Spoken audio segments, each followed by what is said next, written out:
Hello सांग माने good morning केमिति अछंती आशा करछु समस्ते बहुत भलरे थिबे।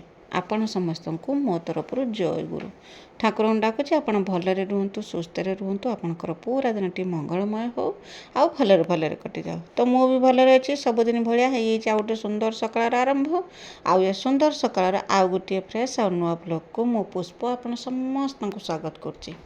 तो यहाँ हूँ सकाल बेलार भिड माने सकाଳେ घरद्वार खरका पुरका कम सरे देकी मो ना बाबा को आज माने हाबुड़ मिल जाइए जे मु कहनी कह ना आगर यही कमटा सरेदेव सरे देके तापर जाके तुम जेटिकी जीव कहीं मिस्त्री आसबे ना आसने से गुहाल कम आज लास्ट दिन कम नागिजे जदि नागिजे आउ ए कमर आना ध्यान देवेनि मु 3-4 दिन है कौच ये कमटा करदे ए कमटा करदे कितु हो पारनी। तो आज मुझे जे कम अच्छे पछरे करमी पछे आगर ये कमटा सरे दियो। तो बाबा रागुले कहीं करिया बोलिकी मु करी ना जहाँ भी हो जाए कमटा बोलिकी धान जो धान उषा आमर होता ना आउ गोटे बारी धान होता आउ माने 2 आटिका धान होता आमर रही कना ताकू उषेबा बोलिकी। तो आसीगला जागर माने शिवरात्रि पड़गला तो धान उषा रही होता जे सेबेठू धान जो गोटे बारी धान जो रहा उषेबा कि जे धान उषा हम कहीकि जे रहीगला ताकू सब भर्ती करके रखीदे खाली पानी दिया होता धान उषा होता किंतु सेतिकी हेलार जे रहीगला ए पर्यंत रही वर्षा होगी गलानी से ड्रम भर्ती होकर ढांकणा मरा होकर रही। तो मुझे आउ तो धान उषे हेनी ए तो खरा है कहीं 2-3 थर वर्षा होगी भी गला दांड तो पूरा माने असना हो धान एवं उषे की ढालिया कि जगह ना कि छात पर नहीं कि पकेला भाया बर्तमान सुविधा ना कहीं खरा है धान जदि नहीं छात पर आम पकई दौरान चाउल सब भांगीज। तो से मुझे आगर ये कमटा सरेदेवा से हांडी जो अच्छे आउ तो धान उषा हेनी कला हांडी रही हांडी कला होती मजा धुआ करमी मजा धुआ करके रखीदेमी धान को बांधी बुंदी रखीदेवा पुणी गला वर्ष को देखा धान को जो रहा जो किसी धान जो रहा उषेदेव बोलिकी। तो ताकू सब बस्तार जो रखी उषेवाई कि जो ड्रम भर्ती करके रखी तो ताकू एबे करना बस्तार भर्ती कर देकी रखीदेवा नहीं रखीदेवा व्यवस्थित करके पुणी गला वर्ष को जो धान उषा हम से करना एगुड़ा सब उषा हो। तो ए वर्ष कि धान उषा सरीगला तापर करना मु धान पाछुनी जो आमर जो मुढ़ी आसे मुढ़ी आउ चूड़ा भजा जहाँ भी किसी आसे से सब करना आमर किणा होकि आसे ना कहीं आम चाषी बंधी लोक तो आम घर चाउल धान सब बेले रुए आउ जितेबाला चाष न होता ना जदि चाष हो धान अच्छी तो आम कौन पाई किणिकी आने धान देदेने ना मिल नहीं कि धान देदेने से करना से आराम से आमको मिल जाए चूड़ा भजा मुढ़ी सबकि मिल जाए वर्षक कि आम करना धान माने सहायता होकर रही था जे मुढ़ी आसवाई कि मुढ़ी जी खिया जाए वर्ष सारा घर जो खिया जाए मुढ़ी चूड़ा जहाँ भी खिया जाए सब ये धान देकी ही आम आणु था। तो से धान दवापाई कि मुझे सब पाछड़ा पाछड़ी करके परिष्कार कर परिष्कार करदे सारापर पलि आसती गाधे ना एपर्यंत मुझे सब कम सर गाधेमी मिस्त्री भी आसिक पहुँचे बाबा तो धान पुरौले से धान पूरा से माने सरे देकी से जाइछन्ते धान बस्ता से रकम बाहर बसचे ताकू उठेकी भी भितर को रखी ना आउ मिस्त्री आसिक पहुँचले डाकिले से उठू ही जाइछन्ती काम करने कि गुहाल कमटा आज सरीजिव से 5 जन लोक आसछन्ती ता संगर करना बाबा 6 जन मिसला पर जाइए कमटा आज सरीजिव।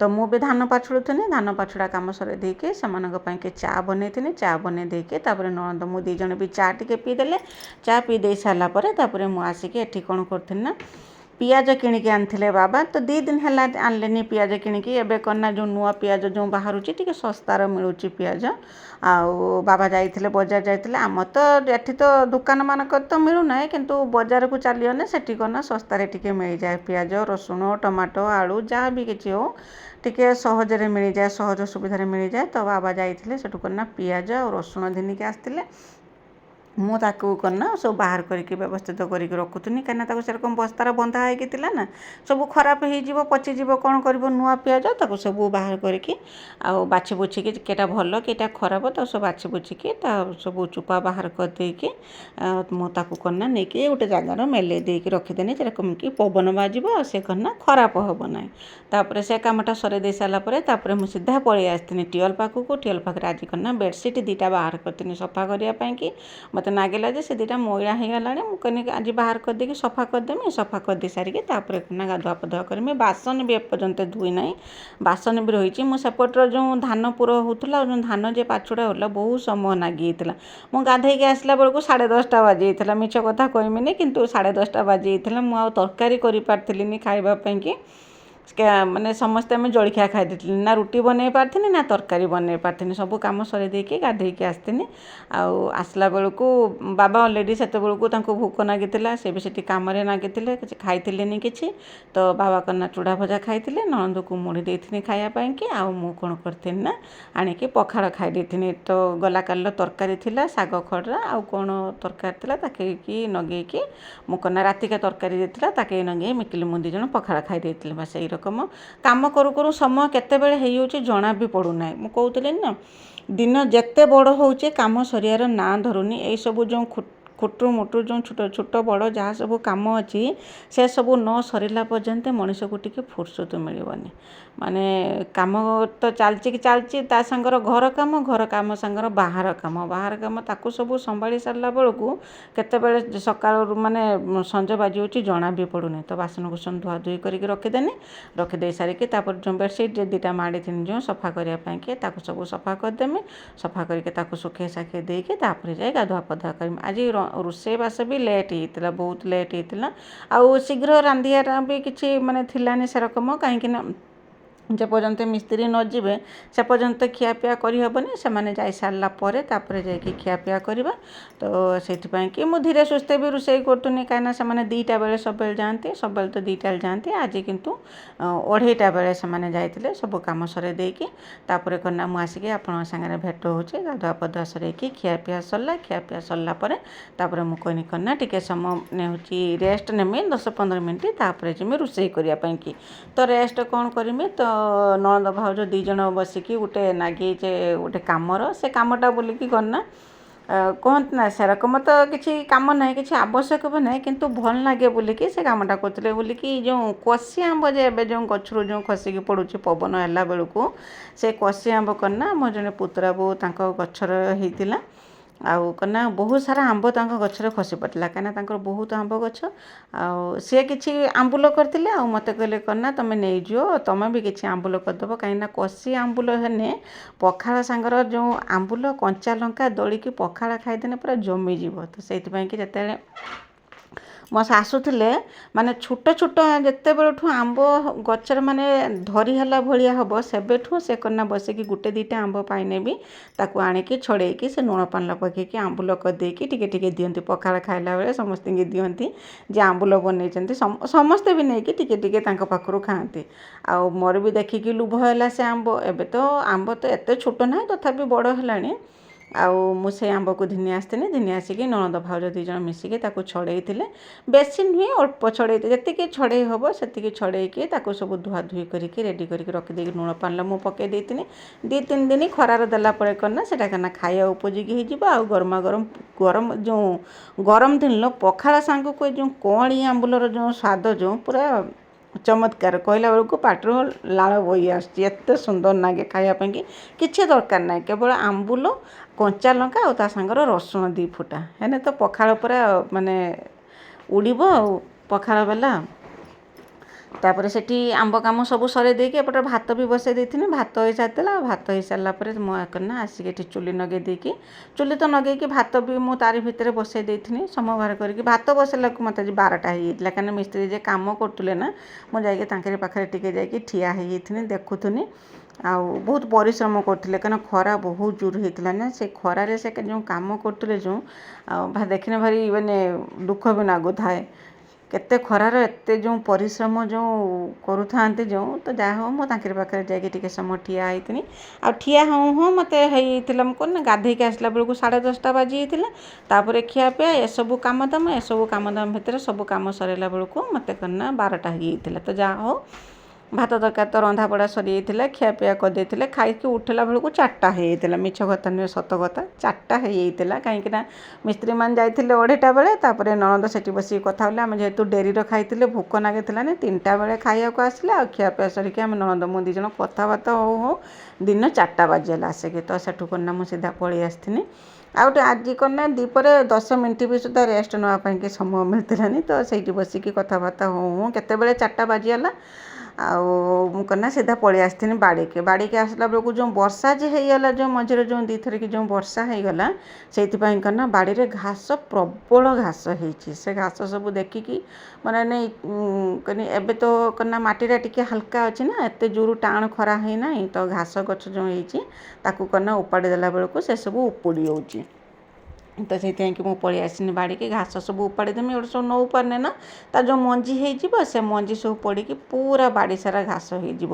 ପୁରା ଦେଖାଗଲା ଟାଙ୍ଗରା ଭୂଇଁ ଭଳିଆ ଦେଖାହେଉଥିଲା। ସେଇଥିରେ କ'ଣ ନା ଆମେ ଗଛ ଲଗେଇଥିଲେ, ଏବେ କ'ଣ ନା ସେ ଟାଙ୍ଗରା ଭୂଇଁର ଘାସ ଉଠିକି ପୁରା ଜଙ୍ଗଲ ଭଳିଆ ଦେଖାହେଉଛି। ତ ବହୁତ ଦିନରୁ ଭାବୁଥିନି ଘାସକୁ କେଇଦିନ ଉପାଡ଼ିକି ସରେଇମି ବୋଲିକି। ଆଉ ବାବା ତାଙ୍କର ଯାଆନ୍ତି କେତେବେଳେ କାରକ ଟିକେ ଟିକେ ଉପାଡ଼ି ଦେଇକି ପଳେଇ ଆସନ୍ତି। ଆଜି କିନ୍ତୁ ମୁଁ ଟାର୍ଗେଟ୍ ନେଇଥିଲି ଯେ ଘାସ ସବୁ ଉପାଡ଼ି ଦେଇକି ତାପରେ ଆସିମି। ମୋତେ ଯେତିକି ସମ୍ଭବ ହେଇଥିଲା ବଡ଼ ବଡ଼ ଘାସ ଯେତିକି ସମ୍ଭବ ହେଇଥିଲା ସବୁ ଘାସ ମୁଁ ଉପାଡ଼ିଥିଲି। ଉପାଡ଼ିକି କ'ଣ ନା ରଖିଦେଇକି ଆସିଥିଲି ଏପଟେ ଘରଦ୍ୱାର କାମ କରିବା ପାଇଁକି। କାହିଁକିନା ବାଡ଼ିରେ କିଛି ସମୟ କାମ କରିଥିଲି, ତାପରେ ଏପଟରେ ଆସିକି ଘରଦ୍ୱାର କାମ କରିଥିଲି। ଆଉ କାମ ତ ବହୁତ ପଡ଼ିଛି। ଯେଉଁ ଘର କାମ ଯେ ହେଇଥିଲା ସେଦିନ ତ ଦେଖିଥିଲେ, ଆଜବେଷ୍ଟ ଆଉ ଯେଉଁ ଗୋଡ଼ାଣ ଯାହା ସବୁ ଥିଲା ତାକୁ ବାବା ମୁଁ 2 ଜଣ ସବୁ ବ୍ୟବସ୍ଥିତ କରିକି ରଖିଦେଲି। ଆଉ ଏପଟରେ କ'ଣ ନା ବାଉଁଶ ବି ବହୁତ ସାରା ବାଉଁଶ କାଠ ସବୁ ପୁରା ଛିନଛତ୍ର ହେଇକି ପଡ଼ିଛି।